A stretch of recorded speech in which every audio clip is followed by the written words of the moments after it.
Okay, I think we will get started. So thank you everybody for joining our webinar today. Welcome to the Preschool Development Grant Birth to 5 2024 Renewal Grant Notice of Funding Opportunity, or NOFO Technical Assistance Webinar. So we have a lot of content to cover today, so we're going to go ahead and get started. Um, uh, I know that we're all familiar with webinar logistics, but there's a few reminders. Okay, you are already muted during the webinar. And we are encouraging you to submit any questions you have through the chat feature. We're going to answer as many questions as possible halfway through the webinar and then again at the end. If there are any questions we do not get to answer, we'll develop a forthcoming frequently asked questions resource, and we will post that resource on our PDG B-5 website. And a recording of this webinar is also going to be posted on that same website as soon as possible. So once that happens, we'll also alert everybody to the fact that it has posted.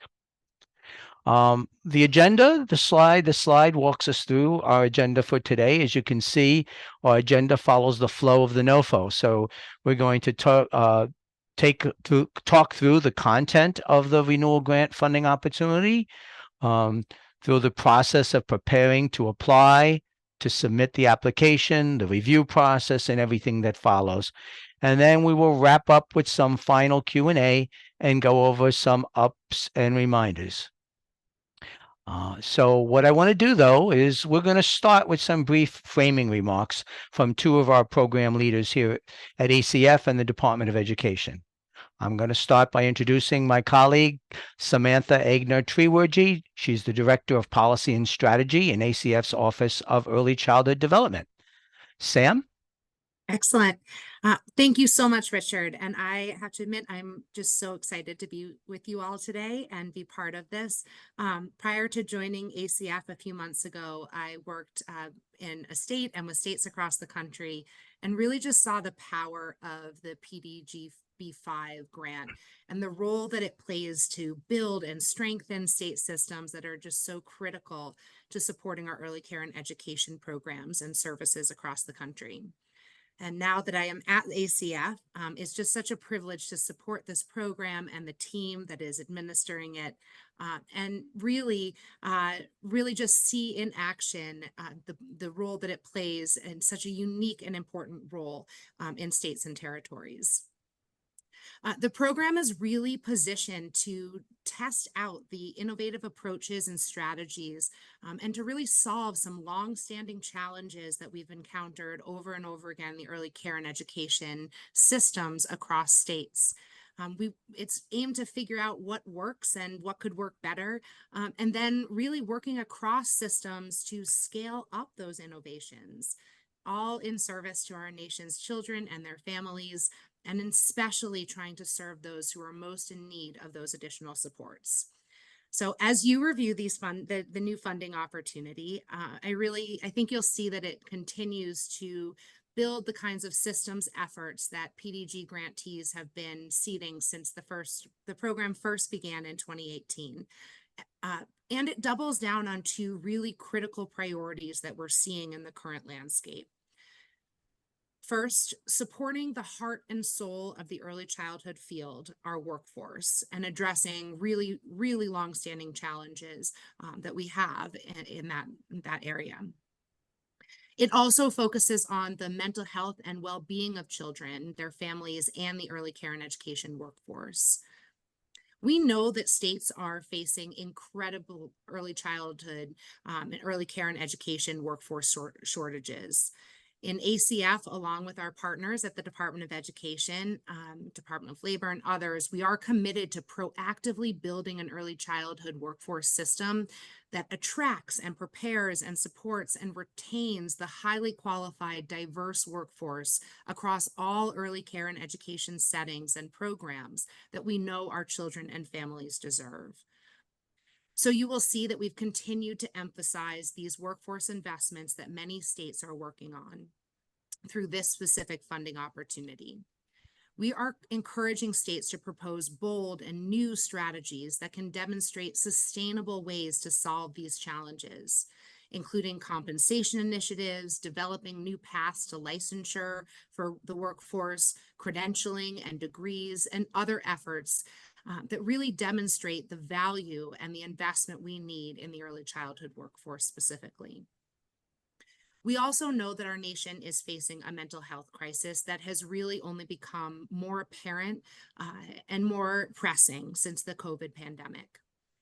The brain science is clear that early childhood is a critical period for brain development, and parental and caregiver attachment and early relational health are key strategies for ensuring that we leverage this critical point in development. It's important that everyone supports young children and their families, whether that's a pediatrician or an early childhood educator, to understand that mental health is important from the very start, from birth. When we work with young children and families, we have the opportunity to build resilience and a strong foundation for children's development and well-being if we provide the right kinds of supports from the start. The PDG B-5 grant is unique in this way. It's specifically designed to work across systems to identify workforce and mental health needs across funding streams or program types, and to propose strategies to further your efforts to promote the coordination that we know it takes to impact the well-being of children and families in all early care and education settings. We're looking forward to hearing more about what you are proposing to accomplish over the next 3 years through the PDG B-5 grants. And we want to hear how we can continue to support you, how we can amplify your wins, how we can share what's working with other states, and most importantly, how we can all learn together how to improve our early childhood mixed delivery systems so that they can work better for the country's youngest learners. Thank you so much for joining us here today and for all of the work that you've done and will continue to do in support of all of our nation's children and families. And now I will pass it back to you, Richard. All right, thank you, Sam. And now I'd like you all to hear from our colleague, Jamila Smith, who's the Director of Innovation and Early Learning Programs at the U.S. Department of Education. Jamila? No, thank you, Richard. That was such a rousing welcome from Sam. So I'm so excited that the Department of Education continues to be a partner in this space and in this work. It definitely takes a village to do this, and we are excited to be a part of this village. I bring you greetings, as Richard shared. I am Jamila Smith, bringing you greetings from the U.S. Department of Education, where I serve as the Director for the Office of Innovation and Early Learning Programs. I am also bringing you greetings on behalf of Tammy Proctor, who many of you may know, who serves as our group leader for our early learning group. So we thank you for all of the states who continue to work in this space and continue your efforts and commitment to improving early care and early education experiences for young learners and their families. The family component is really key and important, noting that many of this work definitely happens well beyond the classroom and education spaces, and definitely the work with families is very important. The Department of Education is committed to supporting your work and creating seamless transitions from families as children transition from early care education settings into pre-kindergarten, kindergarten, and of course the early grades in elementary school environments and the latter. We appreciate and recognize the work that it takes to build cross-agency program partnerships, and we encourage you to continue the work. As the department and HHS continue to strengthen our federal partnerships to provide states with the best coordinated supports for the workforce, for mental health, and opportunities to blend and braid funding streams. Again, we continue to be excited partners in this space, working with HHS, and we wish you luck as you begin to hold in your applications. Richard, back to you. Thank you, Jamila. So now I want to pass the presentation to my ECD colleague, Ann Stock, and she's going to begin to go through the NOFO with you. So Ann, take it away. Thank you, Richard. Hi, everyone. It's nice to be with you today. As Richard said, my name is Ann Stock. I am the Deputy Program Manager for the Preschool Development Grants Birth through 5 program here in the Office of Early Childhood Development at the Administration for Children and Families. And with all of those really thoughtful opening remarks, I am excited to dig right on into the content of the NOFO. We have a lot to get through this year, and so we will dive right in. So I just want to note that we will be spending our time together today highlighting key sections of the NOFO and the application process that we want to draw your attention to. We have an hour and a half, I believe, together today. So obviously we won't get through every word, every page of the NOFO. So just really want to encourage you to review the entire NOFO carefully to make sure that you understand all the expectations and requirements before you begin your application. So we'll start today by first highlighting some of the key changes to the NOFO that you might notice this year in comparison to the prior Preschool Development Grants Birth through 5 Renewal Grant NOFOs, since you might notice it looks a little bit different this year. So right, the first and most obvious difference in the NOFO this year is really just truly how it looks. So it looks different because this year, our team here in ACF joined a new effort that's happening across the Department of Health and Human Services that's called the Simpler NOFOs Pilot, which is really aiming to reduce applicant burden and to make it easier and more accessible for states, programs, and it's really any sort of end user of our NOFOs, any applicant to apply for federal funding. And we're rolling out this new approach in programs across the Department of Health and Human Services. This new structure and approach through the Simpler NOFOs effort aims to make NOFOs easier to understand by being more visually appealing, by using plain language to increase readability, by reducing duplication and removing unneeded content or information that's really only relevant post-award, and by eliminating a lot of the background information, as well as the complex contract or legal language that really isn't that instructive or helpful for applicants. So as a result, this year, our NOFO is something like 25% shorter than our previous one. And at least we feel like it's visually easier to read and understand. So we hope that that's the case for you as well. So in terms of some substantive changes to the 2024 NOFO, so although the NOFO looks very different this year, really compared to past NOFOs, you'll see that the changes aren't too terribly significant. The NOFO contents and requirements are fairly similar to what they were back in 2022. So there are a few substantive differences in this NOFO compared to the 2022 Renewal Grant NOFO, and so we wanted to highlight some of those now. I'll note that the list on this slide isn't exhaustive, but really these are just the items that we thought would be helpful to draw your attention to at the outset. So for example, while, as I said, the activities are very similar to those that were described in the previous Renewal Grant NOFO, we really have aimed to simplify and streamline the requirements so that you don't have to repeat yourself over and over again in your application. You'll also note that the NOFO this year allows for 2 bonus options instead of the 3 that were previously offered last year. So this year's bonus areas focus on 1, increasing workforce pay and benefits, and 2, a new focus on supporting children's social, emotional development and mental health. And you heard Sam at the outset really talk about those priorities and why we're focusing on those this year. There's also a stronger emphasis within the bonus options that you'll see as you review, but there's a stronger emphasis on the evaluation of your efforts within those options to really understand the effects of those, sort of as you're piloting those new approaches and then thinking about how they could or should be scaled up in future years. We've also, as I mentioned, the streamlining is a big theme this year, but we've attempted to streamline the needs assessment and strategic plan requirements. So rather than requiring you to update or complete a new needs assessment and strategic plan, you can instead choose to submit an assurance for your needs assessment and strategic plans for those activities if you have updated them within the past 5 years and they meet the requirements outlined in the NOFO. And we will talk more about that a little bit later in the webinar. We've removed the requirement that you budget a particular percentage of your grant to develop and update your program performance evaluation plan, or PPEP. So in previous PDG NOFOs, applicants were required to budget between 5 to 7% of the total grant award for the PPEP. So this year, we're not specifying how much you should spend on this activity, but I do want to note that it's still required. So the PPEP is still required. So it's really just up to you to determine how much is appropriate to budget for that based on your state or territory's proposed plan. I'll also note just in the NOFO, as you're reviewing it, you might notice that the NOFO uses two different terms to really sort of describe the PPEP.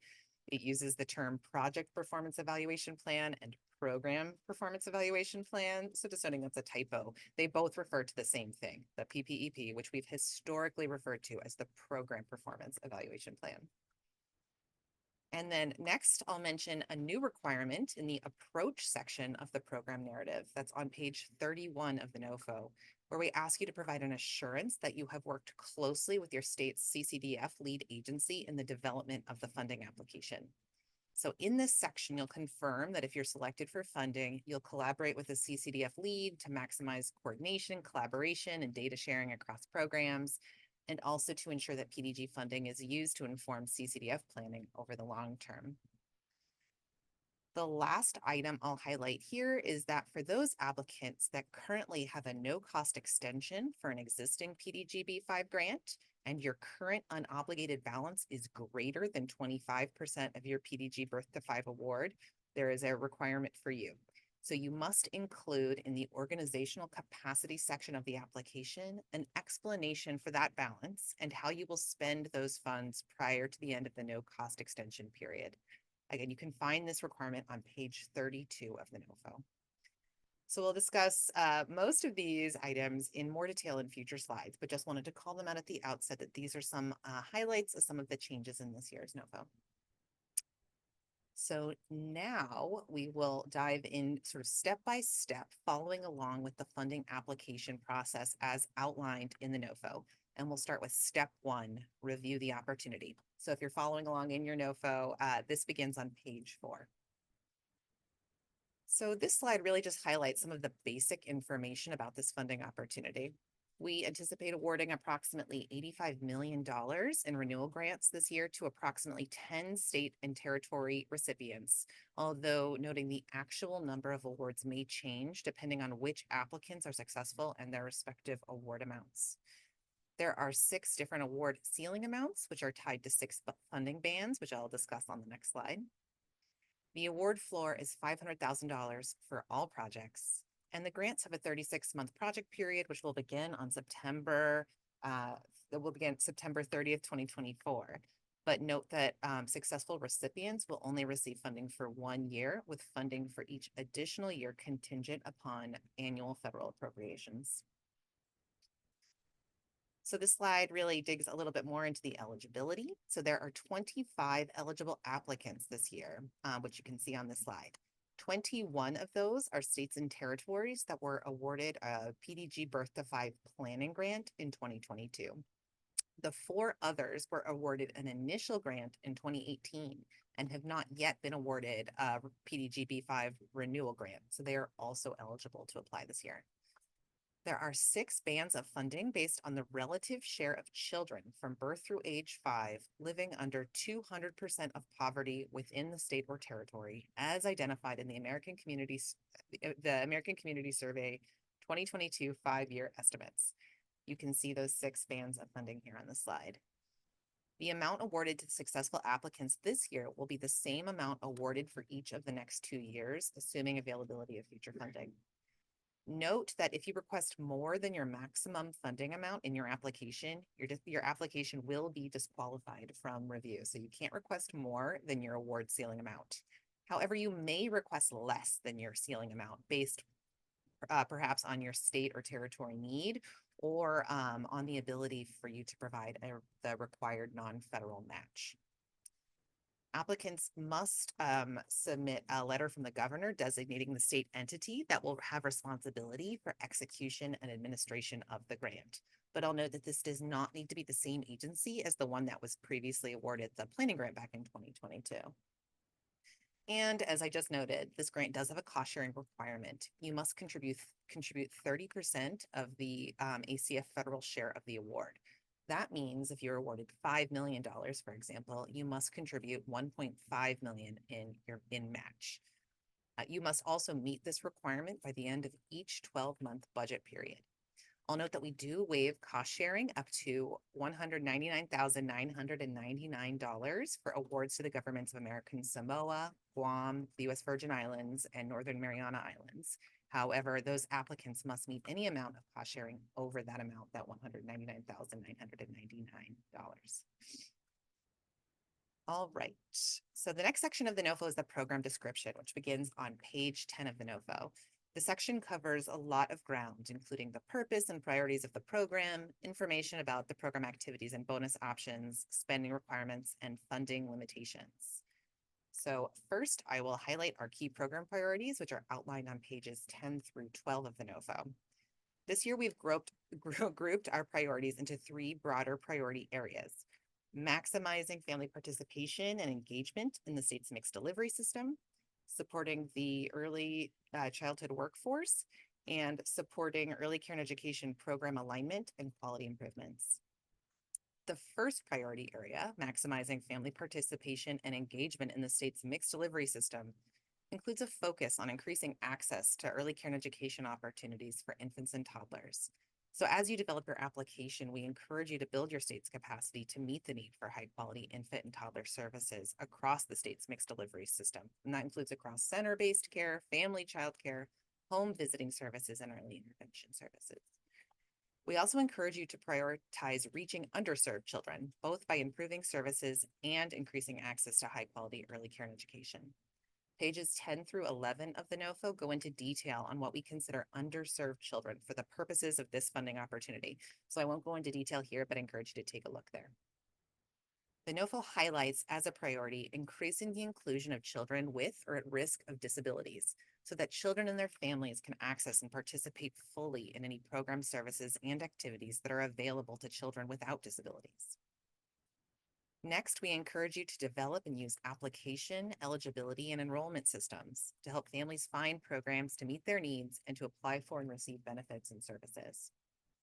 We also encourage you to expand meaningful participation and leadership from parents, community leaders, and faith-based partners, including those from various cultures and who speak various languages.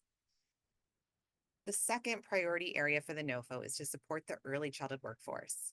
As Sam mentioned earlier, we really do continue to hear from providers across the country and from across programs and funding streams that we are still in an early care and education workforce crisis. So as you're developing your plans, we encourage you to consider strategies to increase pay and benefits, to support professional development, support staff and educators to gain credentials and degrees, and to support staff's health and well-being, including mental health. The third priority area is focused on supporting early care and education program alignment and quality improvements. We encourage applicants to promote an integrated birth to 5 ECE system where all types of early care and education programs across the mixed delivery system work closely and align with other programs and services that strengthen and stabilize families. We encourage you to consider how to promote early care and education program sustainability so that programs can succeed in the long term. We are focusing on preventing or reducing suspensions, expulsions, and other exclusionary practices, and providing early childhood providers in schools with the resources they need to meet young children's social, emotional, and mental health needs. You should also consider how to incorporate approaches that promote the mental health and well-being of children, families, and providers, and to address trauma and adverse childhood experiences. And lastly, to support effective and appropriate transitions for children and families among and between early care and education programs and into elementary school. And now I will start walking through the program activities. So there are 5 required activities, 1 optional activity, and 2 bonus options. The PDG Birth to 5 renewal grants have an overarching goal of strengthening early care and education systems across program activities. Therefore, applicants must make efforts to consider lessons learned from previous PDG B-5 award activities and to build on those. You must make efforts to identify additional funding sources to increase the impact of the award. And you must focus on linking your state's early childhood data systems with information systems across health and early learning programs. The NOFO, I'll just note, includes a list of key programs to consider as part of that effort, and you can find them on page 12 of the NOFO. So later in this webinar, we'll talk more about the review criteria for the review of the funding applications, but I wanted to highlight something sort of at the top to pay attention to as you review the NOFO and as you begin to develop your funding application. So I just mentioned, and it's highlighted here on the slide, that linking your state's early childhood data systems with information systems.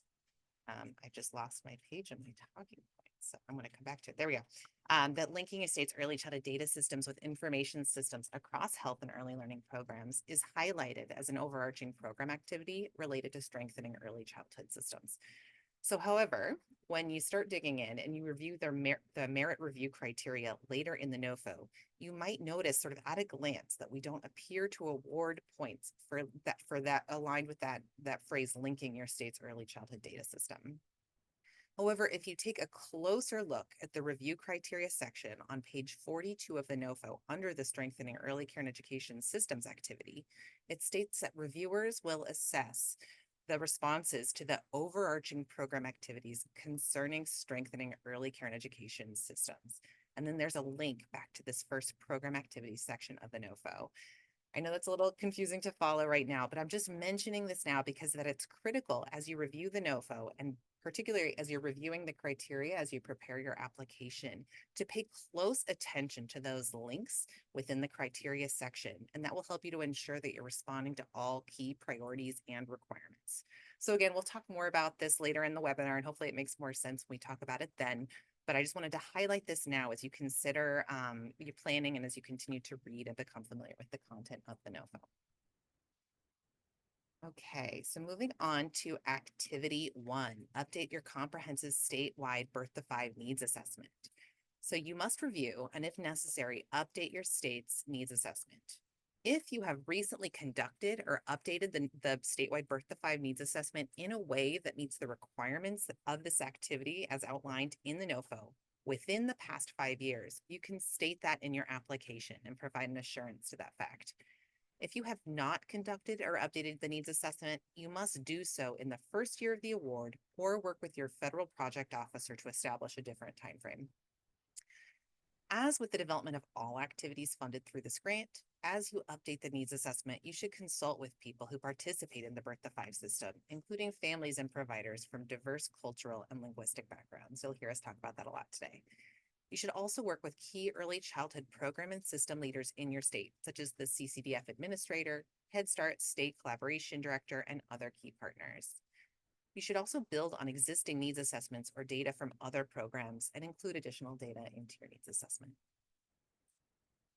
So the birth to 5 needs assessment should cover things that are listed on the slide here. So any significant shifts in your state or territory that may impact program design and service delivery, the quality and availability of early care and education programs and services for underserved populations, information on why families may not be able to access high quality care. If available, statistics on the number and the demographics of children being served in existing programs and how many are waiting for services. The mental and behavioral health needs of young children, their families, and the workforce, including needs due to trauma and adverse childhood experiences. Information on children receiving early intervention services under Part C or special education and related services under Section 619 of the IDEA and their families. Gaps and needs related to your state's integrated data systems and how you share data, and any gaps in how health and early learning systems work together to meet families' needs. I wanted to note that this year, highlighted here in this pink box, there are 2 topics that are highlighted for inclusion in your needs assessment that weren't explicitly called out in the needs assessment section of the FY22 Planning Grant NOFO. So again, those are highlighted here in that the pink box on this slide. So these are focused on identifying the needs related to the mental health of children and families and on information about children receiving early intervention services. So just calling these out now, and I'm encouraging you to take a close look at these requirements in the NOFO and to consider if your prior needs assessment efforts address these topics, and if not, what additional information you might need to gather as part of a possible needs assessment update. So activity 2 is focused on the updating your comprehensive statewide birth to 5 strategic plan. So if you have developed or updated a strategic plan that meets the requirements of this activity within the NOFO within the past 5 years, then you should state this in your application and explain how the plan will guide your approach to your program activities. If you haven't updated your strategic plan within the 5 years, you must update your strategic plan and address any recent changes in your state. You should plan to use or build on existing Birth to 5 strategic plans or relevant data from other programs. And just note that your strategic plan must be updated each time a needs assessment provides updated information. The strategic plan should include plans to expand access to early care and education programs and services for eligible children through a mixed delivery system, either through expanding existing programs or creating new programs in underserved communities. Plans to provide additional support to address the needs of the early care and education workforce. Plans to improve the quality of early care and education programs to meet the needs of children and families. Plans to address needs based on any recent or significant shifts in your state. Recommendations for new partnerships to support transitions of children among early care and education programs and into elementary school. Plans to align with CCDF activities around stabilizing and supporting the childcare sector and workforce. And plans to coordinate with Head Start programs to align supports and services, including through the Head Start collaboration offices. The next activity focuses on maximizing family participation and engagement in the Birth to 5 system. So this activity asks you to propose plans for involving families equitably and in culturally and linguistically responsive ways to inform system level priorities and to include families who are not native English speakers.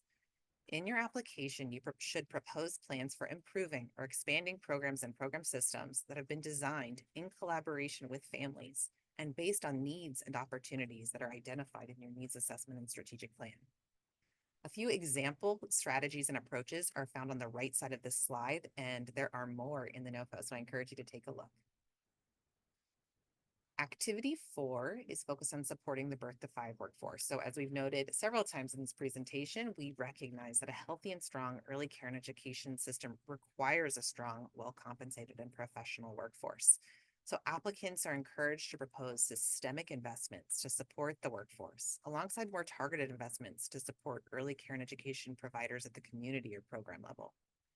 Examples of possible strategies to consider include improving compensation, benefits, and other critical workforce supports, strengthening career pathways and professional development opportunities for the workforce to build a pipeline of effective early educators, and supporting the mental health and well-being of the workforce.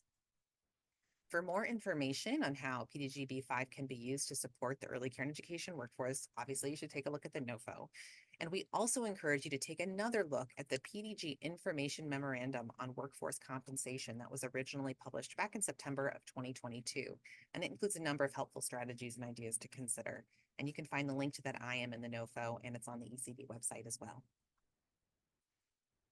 The next activity, activity 5, is focused on supporting program quality improvement and addressing strategies and approaches leading to the improvement of the overall quality of early care and education programs and services across the state.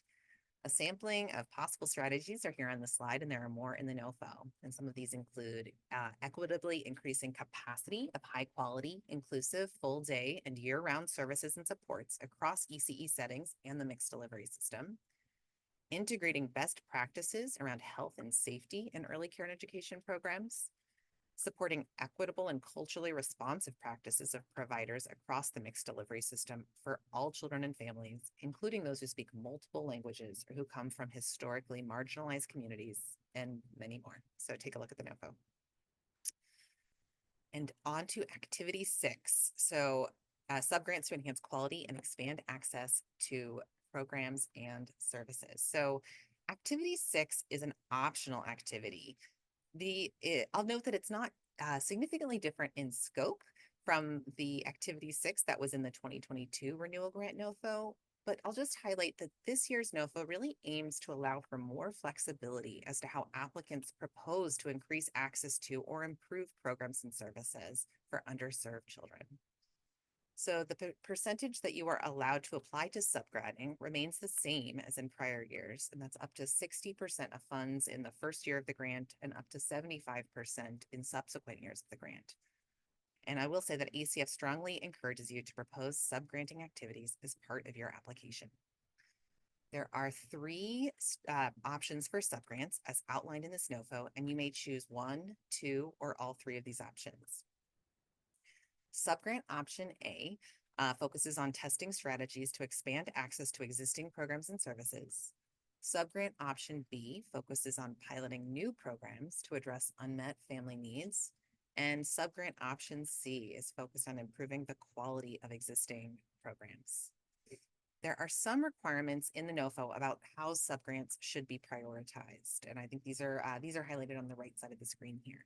So they must focus on increasing access to or improving programs and services for underserved children. And in particular, you must prioritize activities to improve services for low income and disadvantaged children living in rural areas, according to needs identified by your state or territory. You should also make subgrant opportunities available to groups that are diverse in terms of race, ethnicity, disability, housing status, and geography. And we also encourage you to consider using subgrants to build capacity for high quality infant-toddler services if that's needed in your state. I want to note that while it is optional to subgrant, it is not optional to address Activity 6 in your funding application. Richard will go into this a little bit more in detail later on in the presentation when he talks about the scoring criteria. But I just wanted to note that if you choose not to subgrant, because this is an optional activity, you are still expected to provide a rationale and description for how you will still improve the quality of existing programs and expand access to high quality programs without the use of subgrants. So more on that later in the webinar, and I encourage you to take a look at the NOFO. So this slide highlights some examples of subgranting strategies. So within option A, for example, you can propose to fund additional slots using new strategies that you aren't currently using in your state. You can also propose to increase program duration to full day for full year. And again, these are just examples. So under option B, for instance, you can propose to create new capacity for children and families who are eligible for, but not currently served by early childhood programs due to existing barriers in your state. And within option C, you can work to improve the quality of existing programs by focusing on workforce needs, promoting inclusion, and many other ideas, again, that are all highlighted in the NOFO. A more detailed list of subgranting strategies can be found in the NOFO, and some were also shared during the March 27th All Grantee Networking webinar. So reach out to your federal project officer, or we can provide that information about that webinar later on if folks need to access that. And I just want to note too, it's perfectly acceptable for a state or territory to propose to use contracts rather than subgrants if that's how your state or territory transacts its business. So if the vehicle for funding these purposes is different than a subgrant, we would just encourage you to note that in your application to minimize any confusion during the review process. So we use the term subgrants, but we acknowledge that other approaches might be more appropriate for your state. Okay, now I'll just take a couple of moments to talk through the bonus options. So as we've mentioned, there are two options this year, two bonus options that you may consider in proposing your project. So similar to the last renewal grant competition, you will see when you review the criteria section of the NOFO that each of these bonus options is worth up to 3 bonus points apiece. To earn bonus points under the first bonus option, you may wish to propose to develop a pilot or to expand efforts to improve the pay and benefits of the early childhood workforce. For the second bonus option, you can propose to develop a pilot or expand existing activities to promote children's social, emotional development, and mental health, which should in turn improve the overall quality of early childhood education programs within the state. Should you pursue either or both of these options in your application, you'll need to propose how you will evaluate how these efforts are carried out, and if possible, evaluate the outcomes and effectiveness of them. These activities, we'll note, should not overlap with or duplicate other activities that you are proposing in response to activities 1 through 6 in your application. And we encourage you to use your PDG B-5 funds for these activities, along with other sources of funding, such as CCDF, any state preschool funds that are available, or Head Start. I'd also like to note that it related to bonus option number 2, related to mental health. On May 9th, the Office of Early Childhood Development here in ACF announced the release of policy guidance for PDG B-5 grant recipients directly related to supporting the social, emotional development and mental health of young children, and the mental health and well-being of families in the early care and education workforce. So we can share the link to that IM in the chat if you haven't had a chance to review that information memorandum. And it might be helpful to you as you're developing your funding application and considering what, if any, activities might be appropriate to propose under this bonus option number 2. And with that, I will stop talking and I will hand it back to Richard to facilitate the rest of the conversation. Thanks, Anne. That was really helpful, and I personally think it was very clear. So thank you. We do have a couple of questions in the chat. So before I go on with the second half of this presentation, we're going to take those questions and provide some responses.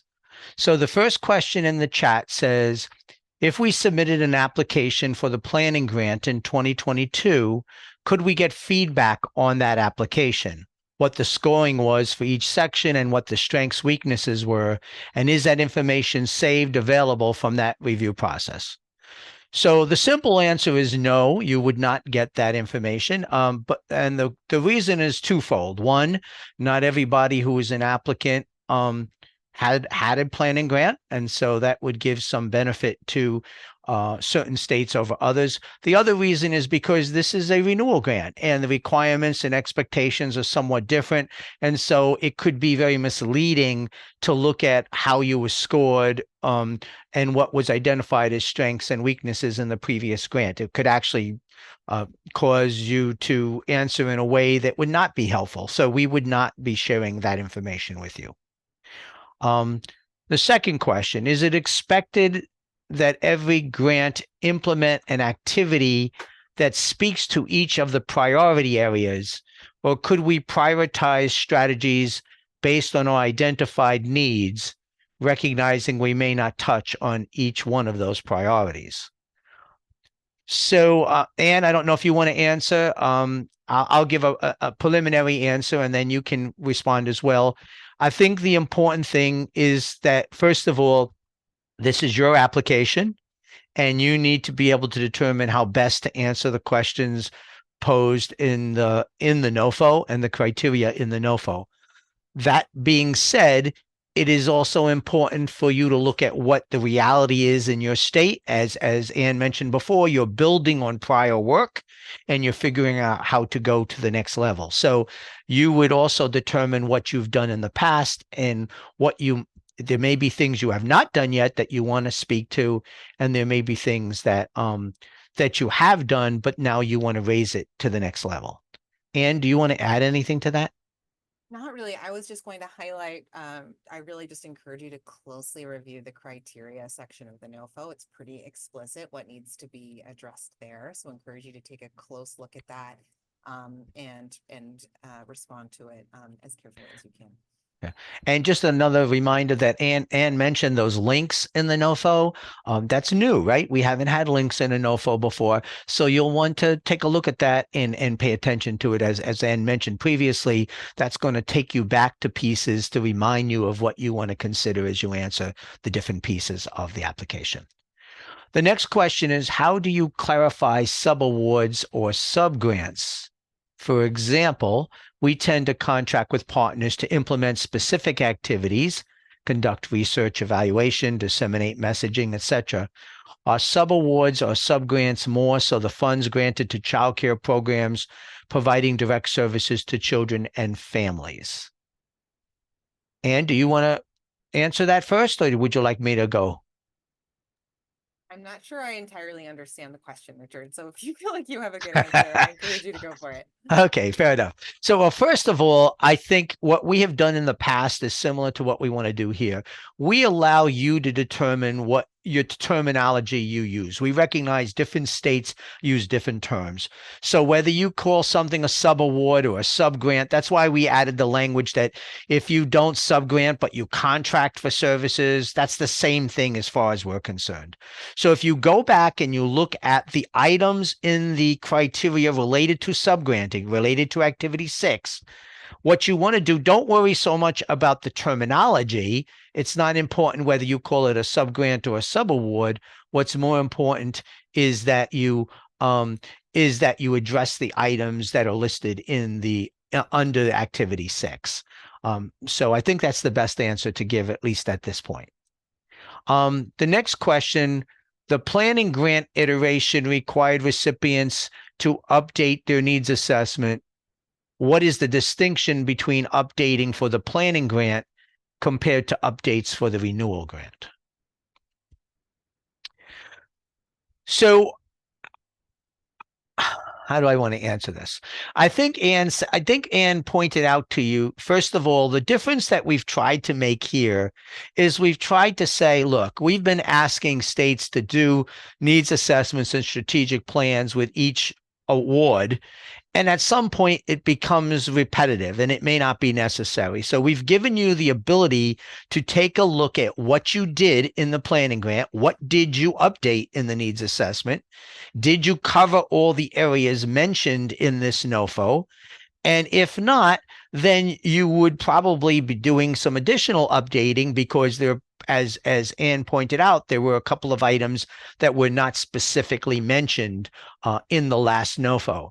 On the other hand, you still may have assessed those areas. And so if you did, then it's very possible that you could give just a statement of assurance that this has been done. You would explain what you did previously and why a new assessment or a new update is not necessary. So basically, you do want to look at what you did for the planning grant. And you do want to then look at what the NOFO says is required for this grant, and then you determine whether or not you need any updates. The next question, the planning grant iteration required recipients to update the strategic plan. This is really the same question, right? What is the distinction? Whatever you do for the needs assessment, you need to think about doing for the strategic plan. So if you give an assurance that you've done if you give an assurance that you've addressed all of the areas in the needs assessment that are now mentioned in this NOFO, it is likely, although not definite, that you probably would give an assurance that the strategic plan reflects what was learned in that previous needs assessment, and that the strategic plan therefore reflects what is in the NOFO as well. So you will determine the degree to which there's a correlation between what you previously did, and now you're looking to say, is there anything we need to update because it's older? Maybe we did it when we got our first initial grant, or is there some area that we've never updated or that we've never assessed? And do we need to do that now? And you even have the option to add areas to assess within your state that you may not have assessed before. So you may be able to say, well, this isn't mentioned in the NOFO, but we really want to assess, let's say, I'm going to make something up, quality of facilities. Let's say you say that. It's not mentioned in the NOFO, but if you decided that was something you wanted to do, then you would write about that in your application. Okay. Next question. Are strategies to improve the quality of adult-child interactions an acceptable quality improvement activity for this grant? Are strategies to improve the quality of learning environments an acceptable quality improvement? Are strategies to support children's cognitive language? So you get to determine what the strategies are that you want to address in those quality improvement areas. So if you remember, activity 5 is pretty generic. It has some examples of what you might focus on, but it is pretty broad to speak to those things that your state has determined are important for you to strategize about. So if you have determined that strategizing about the quality of adult-child interactions or the quality of learning environments or cognitive language literacy, etc., any of those things, you get to identify what are the areas that you want to focus on quality improvement in. We have not given you a requirement list. We gave you some examples, but we did not say these are you're limited to those areas. So I think the answer here is basically you get to determine what is important, and therefore you get to determine the strategies that you would provide that would address those needs.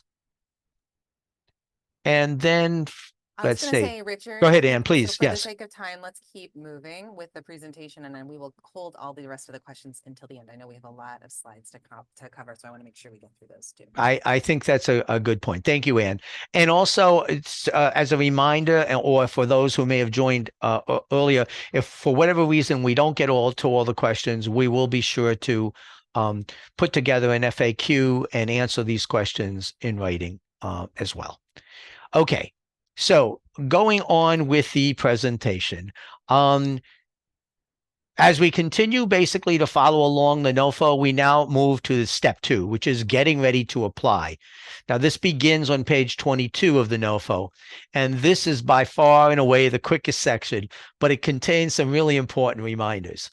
You must have an active account with SAM.gov. So this includes having a unique entity identifier. You may not know if you do, so you may have to speak to others in your agency or in your state to find that out. But in either case, you go to SAM.gov entity registration and you select Get Started, and it will take you through the process if you do not have such a number. You also need to go to grants.gov. And so you must have an active account with grants.gov. You can see step-by-step instructions at the grants.gov Quick Start Guide for applicants. And these critical steps are to ensure that you don't hit any last-minute challenges when you try to submit your funding application. So we encourage you to double-check that your accounts are active and accessible, at least through the date by which your application is due, that being July 31st. And I say that because we have had situations where as you got closer to the due date, an applicant has realized, oh, wait a minute, my SAM.gov or my grants.gov account was active when we started, but it's going to expire next week. And and the application is due in 2 weeks, and that's not going to get us enough time to renew these accounts. So you want to check that out early in the process so you don't get stuck, because that could actually prevent you from submitting your application by the deadline, and you certainly don't want that to happen. Okay, so now on to section 3, where you prepare your application. One of the benefits, I think, of the new NOFO format is that it's much easier to follow what is required within each section, or at least we think it is. Actually, just so that you know, when this process is over, one of the things we will do is we'll go through a kind of evaluation process to see if, in fact, this NOFO format and process was, in fact, easier to follow. But for now, we think it is, and hopefully you'll be able to confirm that by your experience. Beginning on page 26 in the NOFO, you're going to see a description of required files and forms in the application package. A complete submission includes 2 files plus the required forms. So the first file is the project narrative form, and that includes the table of contents. That's going to include your 1-page project summary. It's going to include your entire project narrative, which we'll talk about more on the next 2 slides, and the line item budget narrative. And file 2 contains your attachments. What's important to note is that across the 2 files, there's a 75-page maximum. Any page after that number will be removed and will not be reviewed. So please pay attention to the maximum number of pages. There are also specific font and spacing requirements, all outlined in the NOFO on pages 26 and 27, so be sure to take a closer look. So now the project narrative. This is where you address all your proposed activities. It's a critical section for your application, which we evaluate and rank against other applications using the merit review criteria. So again, and I guess I should say, when I say we evaluate, we have peer reviewers who will evaluate the applications, and therefore and evaluating what you wrote against the criteria that is in the NOFO. Don't forget that the substance of your submission and providing and addressing measurable outcomes are more important than the length of the document. Note that the responses in your project narrative should address the entire 3-year period of performance. This is different from the line item budget and budget narrative, which only addresses the initial year of the project. There are 8 primary sections to the project narrative, which we will briefly walk through on the slide. So need for assistance. This is where you identify the problems you plan to solve and demonstrate the need for and the scope of the challenges and provide relevant data if possible to support those strategies and areas of focus. Next is the expected outcomes to be achieved from the project. The third section is the approach section, and this is where you outline your action plan in detail, describing how you will accomplish your proposed project across the required program activities. So you will explain potential obstacles to success of the effort and how you will address them. You will address the 5 required activities, as well as the optional activity 6, which Ann just walked through as part of the program description. There's also a general activity that's focused on strengthening early childhood education systems, where you will address how your proposed project will contribute to and strengthen your state's early childhood mixed delivery system.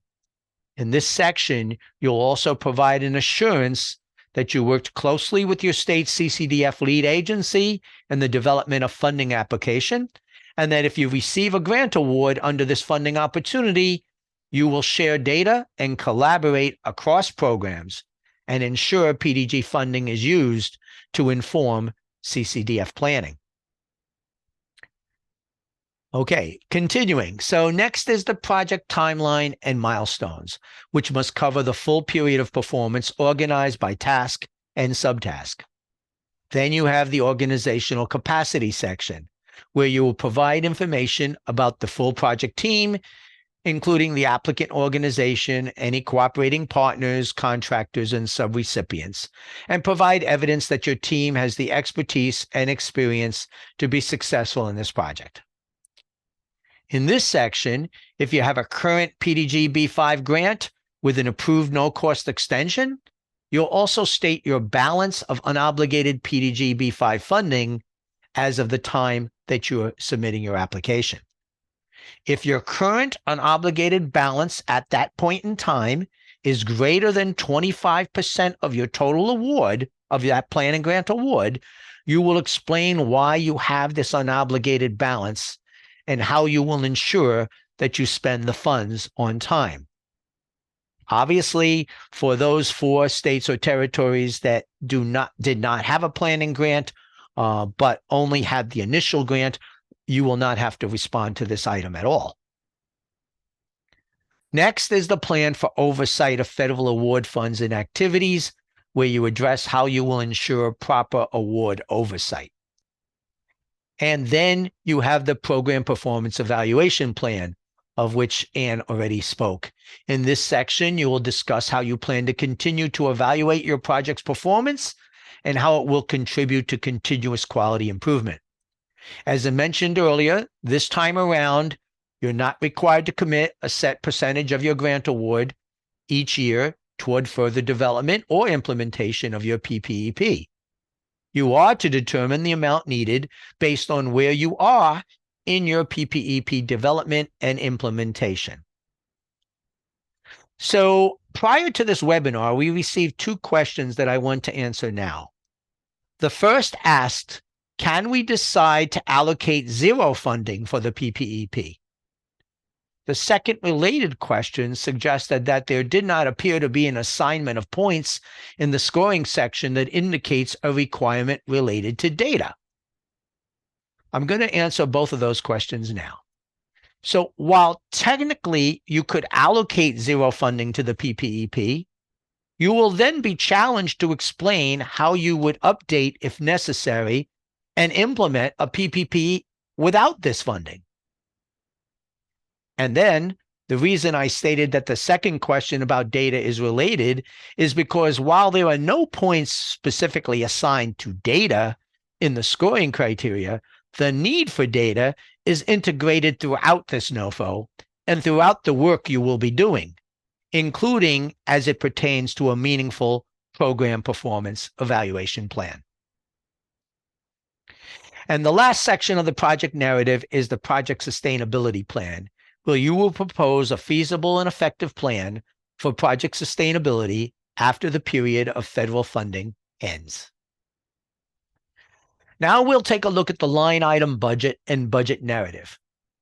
The final section of File 1, the project narrative form, is the line item budget and budget narrative, which supports the information you provide in your SF 424A. It justifies the costs you ask for and includes added detail, including detailed calculations for your object class categories in the budget information standard form. If you have not looked at the budget information standard form or the SF 424A, what I've just said to you may not make a lot of sense, but once you go to those forms, it will become clear. You will provide this budget information for the initial budget period only, so for the first 12 months. But again, note that you're expected to address the full 3-year period of performance in the program narrative section. In the last quarter of each year, you will be instructed on how to submit a non-compete continuation application with new budget forms. So we'll take care of the second year and third year each as we get closer to the end of each year.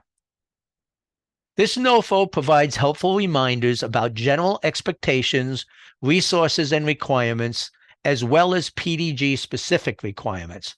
So, as Ann has said a couple of times, please review this NOFO closely. Some of the specific requirements: be sure to include travel costs for at least 4 individuals to attend a 3-day meeting in Washington, D.C. You should specify the amount you plan to spend on each of the activities 1 through 6 and any bonus activities. You should specify the amount you plan to spend on any technical assistance activities in your state, if any, that go beyond any federal TA available to you. You should describe how your state will address the 30% cost sharing requirement and commit to meeting the match by the end of each of the 3 years. And additionally, you may choose to allocate a portion of the award during each of the 3 years of the project period to refine and implement your program performance evaluation plan. Okay, File 2. This is really simple. File 2 includes all other attachments required for complete submission of the NOFO. So for a detailed list of those, please review pages 35 and 36 of the NOFO. Now we'll go to Step 4. Step 4 is learning about the review and award process. So this begins on page 37 of the NOFO, and it's a critical step to help you understand what reviewers will be looking at as they review your application and as ACF makes final funding decisions. Your application is going to be reviewed in 3 steps. There's an initial review, a merit review, and a risk review. The initial review helps weed out any applications that will not proceed to the merit review. To make it past the initial review, you, the applicant, must be eligible to apply, and you must submit your application electronically unless you have received an exemption from ACF. Second, regardless of any challenges you might encounter, the application must be received within grants.gov by the deadline. In other words, no later than 11:59 p.m. on July 31st, 2024. Third, the application must also be from the agency designated by the governor as the state agency responsible for executing and administering this award. The application must request an award amount that does not exceed your state or territory's designated award ceiling for the first 12-month budget period. And page 38 reminds you that any pages over the 75-page limit will be removed and not reviewed, as will any additional files beyond the required 2 files we previously discussed.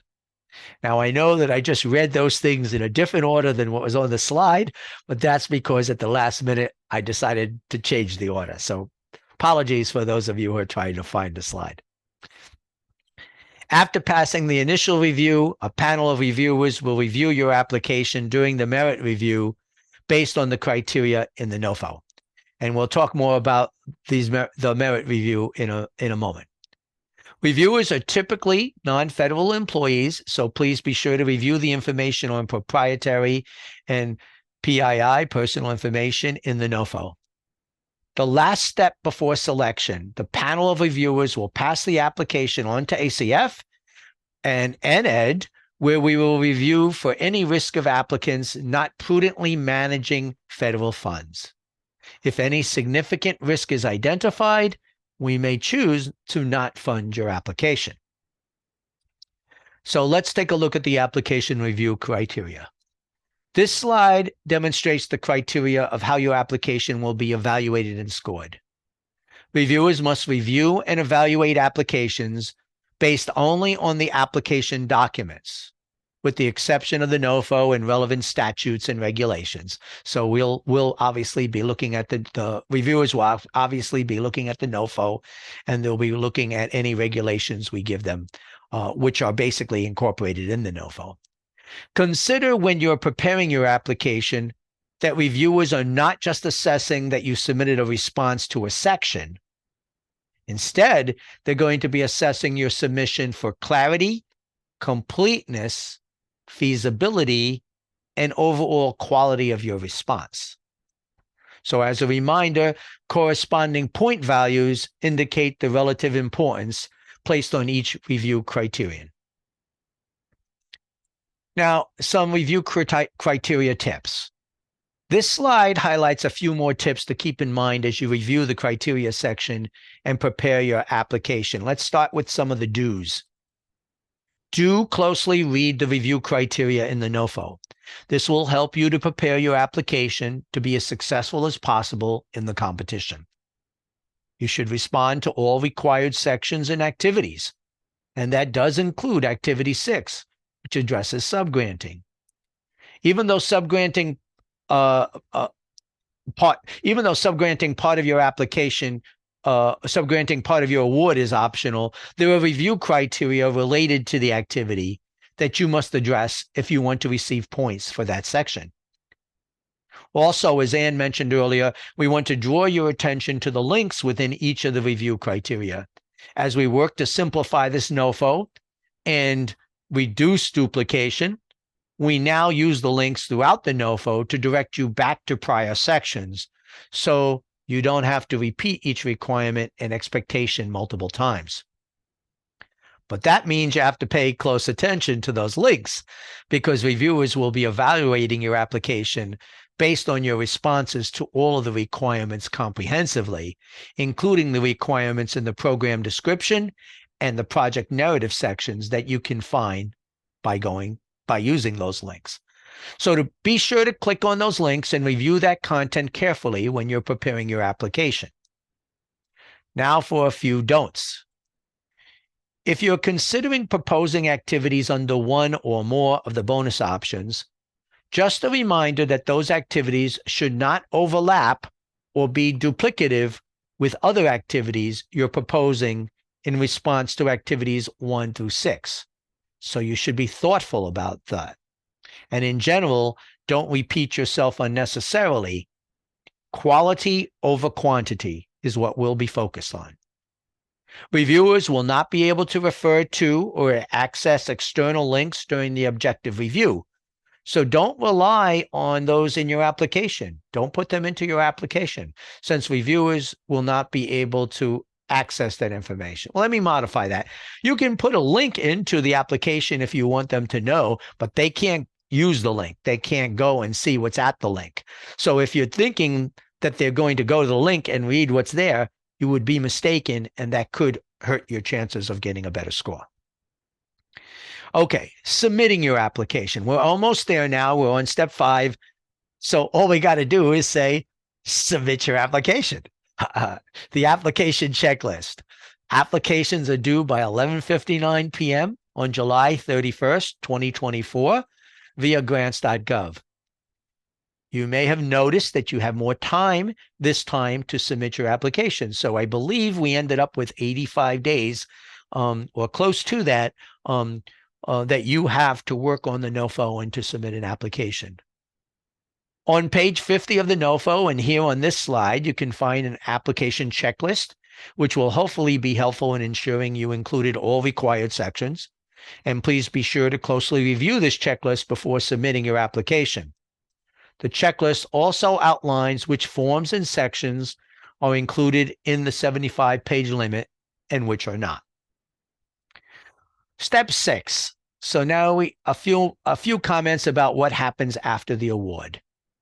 So reporting requirements. As with all federal grants, there are some post-award requirements. As always, if you are awarded this grant, you will follow the terms and conditions in the notice of award, as well as other federal and HHS requirements for grant recipients. You'll be required to submit the following post-award reports. There are quarterly program progress reports and quarterly federal financial reports. There's an annual performance progress report and an annual federal financial report. And there is a renewal grant final report due no later than 6 months after the end of the 3-year grant period. Okay, so we're going to take a moment now to go back to our Q&A pod and see what questions we have not answered or what questions may have come in before we finalize our presentation. So we have a few more questions. Let's see if we go back to the top from before. When you say that the bonus activities should not overlap with other activities, do you mean that they should be listed and described separately as bonus responses, even if they relate to another of the strategies in activities 1 through 5? So the important thing is they can be the same topic areas, but they shouldn't be the same item. So if you're talking about something if you're talking about, let's say you're talking about the use of the pyramid model, and you're talking about that in activity 4. If you're writing to that in the bonus section, for example, as part of your response to mental health, you can't say the same thing. We don't want you to refer. We don't want the bonus to refer to what you wrote to in activity 4. We want you to have something different that has to do with mental health or that has to do with workforce than what you've already wrote to in activities 3 or 4 or 5 or 6. So basically, you would not repeat the same strategy or the same activity in more than one area. Hopefully that makes sense. Okay. Let's see. I know this was touched on, but can you please add more detail in the matching amount? Okay. So the important thing is that our match for the PDG is not done the same way match is done for a lot of other grants. You are not adding the federal amount and the non-federal amount and then determining 30%. All you're doing is looking at the amount in which you are entitled. So let's say you're in a band of funding for which you are entitled $5 million. If you decide to apply for that full $5 million or any amount less than that, the amount that that federal amount, you just multiply by 0.30, and that will give you the non-federal share amount. So basically, you're just taking the federal amount, whatever it is, and you're multiplying by 0.30. You're basically taking 30% of just that federal amount, and that will tell you the non-federal amount or the match amount that is required. Okay, I'm also wondering about match activities, and are there ideal match activities recommended or ones that have been done in the past, PDG iterations, or are ones done in the past? Okay, yeah, so there is no guideline on what you use as match, as long as it's non-federal. So if you can, and obviously you can't use the same dollars twice, but if you used money in a prior year and those same type of funds are going to be available again in this coming year, then you can refer to the same match. We don't have an ideal match because each state is so different. The amount, what you use as match or how you determine match is really state specific, and so you get to decide. Okay, the next one. NOFO page 6. If funds are available and ACF determines that you are making good progress, you will receive the same amount of funding in years 2 and 3 as you do. And how is the funding amount determined in year 1? Okay, you may have missed that, but there is in the NOFO, and I don't remember the page number, but in the NOFO and in this slide presentation, and you'll have access to that as well, there are bands of funding. It tells you which state is eligible for which band of funding.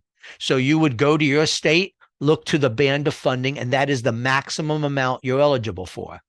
Now, there are some states or territories that even though you're eligible for a certain amount, you may not be able to provide a non-federal match for the total amount. So as Ann mentioned previously, you may request an amount less than that band of funding indicates as a maximum, because maybe you can only apply for half that amount because that's all you have the match for. So that's where you would find that information. And then on page 12, the program has an overarching goal of strengthening ECE systems across program activities. You must make efforts to identify additional funding sources to increase the impact of this award. What does this mean? So what we're basically saying is that one of the main purposes of PDG B-5 is about collaboration, coordination, alignment, partnerships. And so what we're looking for is for you to identify other funding sources that you're partnering with. It may be CCDF dollars, it may be SAMHSA dollars, it may be Head Start dollars, it may be home visiting dollars, it may be other grants that you have.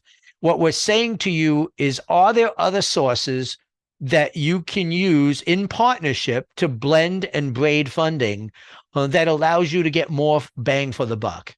Ann, I don't know if you want to add anything to what I just said there, or but I think that's the best answer. We don't really have I don't think we can take a look. You know what? We'll take a look at this question and see if we can provide a better answer to that. But I think that's the best answer we have right now. Yep, I think it's just a reminder to leverage all available funding streams to maximize the impact of these grants. And then I just will note that the funding band information can be found on page 6 in the NOFO. I dropped that in the chat as well for everyone. Thank you so much. So third-party agreement narrative, should we include this in the application? Up to you. So you don't have to. Remember, you have a 75-page limit. You can decide how important that is, or if there's another way of, I guess part of it depends on how long your narrative is for third-party agreement, or how many third-party agreements you have. So look at the NOFO and what's required in the NOFO. You get to make a determination of whether you're not to include the third-party agreement narrative itself. Protection of sensitive and or confidential information. We have included it in the past. Should we include it in this application? Okay, again, for you to decide. You have to look at what you're writing to. So there are some cases where that is not important because you're not really including that information. So you get to decide whether to include it or not as you look at the NOFO, the criteria and what's being requested. Is anything other than the gov letter needed to identify the entity that holds PDG? No. Your governor's letter should indicate the entity that should oversee this grant, and it should justify why. Why is that entity chosen? And again, you'll see, I believe you see that in the NOFO. And the NOFO says 11 million is the ceiling. The one I am able to find on grants.gov. Well, I'm not sure what you're finding on grants.gov. You may be looking at the forecast. It's possible that I believe at one time when we had a forecast that said 8.5 million, but the NOFO is what you want to follow, and that's what you're responding to. What's on grants.gov, until you go to the application package, whatever's on grants.gov is just the forecast. So you want to look at what's in the NOFO, and that's the amount you should apply for. Statements of assurance of collaboration with CCDF sufficient, or will we need to address CCDF collaboration within the activity narratives? What do you think? So I guess what I would say to you, remember we talked before about providing enough information for the reviewers so that they can understand and feel confident that what you're describing is an accurate picture. So I guess I would say to you, read the NOFO criteria and make a determination. You do have to have an assurance of collaboration, and the degree to which you address collaboration within your activities is up to what you decide is important. Okay. Have CCDF leads been informed from our federal partners that there is intention in this grant to collaborate, and that there is intention that the PDG funding will be used to inform planning over the long term? Obviously, we have a good relationship with our CCDF administrator, just wondering. So I will say to you that we have shared this information, but have all CCDF administrators seen it? Not sure yet, but we will be meeting with CCDF administrators to make sure that they have seen the NOFO and that they have been up to date in case they missed the messages or the emails that have gone out. So good point. So the budget needs to be categorized by object class and by activity. That is correct. And please follow what the guidance in the NOFO, it'll tell you what you need to do. Some expenditures are across all activities, such as travel to PDG conference. You get to make those classifications. So you get to add clarifications that are necessary. So if in your case, you have expenditures across all program or across activities, you would add a caveat or a note that would describe, that would help the reviewer understand how you are describing your budget, the use of your budget. While the bonus options cannot be duplicative, which I interpret as the same as other activities, that is correct, but can the bonus option be complementary? And that is correct as well. So you can write to the same topic areas. You can write to the same overactivity. So if you're writing to workforce or you're writing to the mental health pieces, there are many different aspects of both of those pieces that you just want to avoid writing to the same thing that you wrote to somewhere else. We're not looking for, we want the reviewers to be able to assess your what you wrote about in the bonus sections, separate and distinct from anything else that was in the application up to that point. Okay, so I believe we have answered all of the questions. I will give I have two more slides, I believe, and then I will check one more time to see if any more questions have come in. So let's go to the resource and additional information slide. You've heard this already, but as soon as it's available, a recording of this webinar will be posted on the Preschool Development Grants Birth to 5 webpage. You should know that webpage already, but if you don't, it is here, and this will be available to you in very short time frame. You can direct, and we will send an email out to folks, letting them know information as well as we did to let you know about the NOFO. You can directly contact me at my email address, richard.gonzalez@acf.hhs.gov, with any questions you have. You can also send questions to your assigned FPO if you have one at this time, and they will in turn submit those questions to the federal team so we can draft responses to be included in an FAQ document. So if you send your questions to me or to your FPO, we will not respond immediately to your question. We will put it into the FAQ document, and this way everybody benefits from the response, the answers to the questions being posed. We anticipate that there will be at least one NOFO FAQ resource that you will also find at this same webpage once it becomes available. And again, we will alert you, all eligible states and territories, if and when such an FAQ document is posted. So before I sign off, let me check one more time and see if there are any other items, Q&A. Let's see. What is the timeline between the NOFO award and the expectation to complete contract executions for grant activities? Okay, so the applications are due July 31st. The review of the applications is scheduled to take place anytime between August 12th and August 23rd. And the awards will all be made prior to September 30th. That is the timeline that we are anticipating. It is possible that it could go beyond September 30th, but that is not our goal. That is not our desire.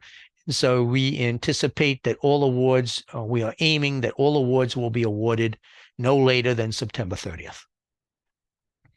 Okay, any final questions? I do not see any. So we thank you for your time and attention for joining us today. We look forward to receiving your funding applications.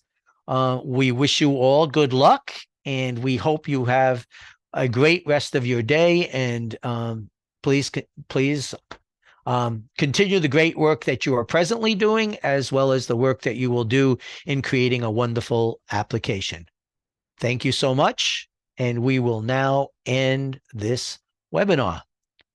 Good luck to everybody.